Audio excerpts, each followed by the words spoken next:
کو لے کر ایک ایڈوائزری جاری کی ہے، پوری جانکاری دے دیجیے۔ یہ آپ سبھی لوگ جانتے ہیں کہ آلریڈی لاک ڈاؤن ایکسٹینڈ ہو گیا ہے، اور ظاہر سی بات ہے کووڈ-19 کے پروٹوکول کو مد نظر رکھتے ہی ہوئے ہم لوگ کو پچھلی سال کی طرح اس سال بھی عید منانا ہی ہوگی۔ تو اس سلسلے میں اسلامک سینٹر آف انڈیا نے ایک ایڈوائزری جاری کر کے مسلمانوں سے اپیل کی ہے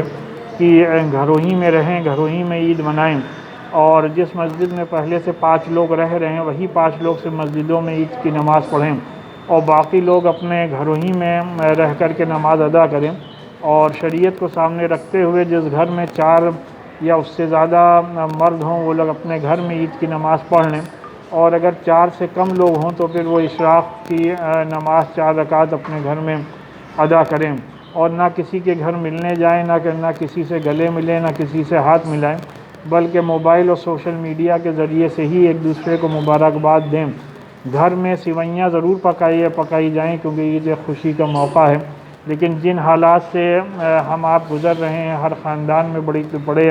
پیمانے پر لوگوں کے انتقال ہوئے ہیں، اس وجہ سے اس ایڈوائزری میں یہ بھی اپیل کی گئی ہے کہ ہر گھر کا جو عید کا بجٹ ہوتا ہے اس کا 50% غریبوں میں تقسیم کیا جائے، اور نئے کپڑے نہ بنائے جائیں بلکہ جو بھی بیسٹ پاسبل کپڑے ہوں انہی کو پہن کر کے عید منائی جائے۔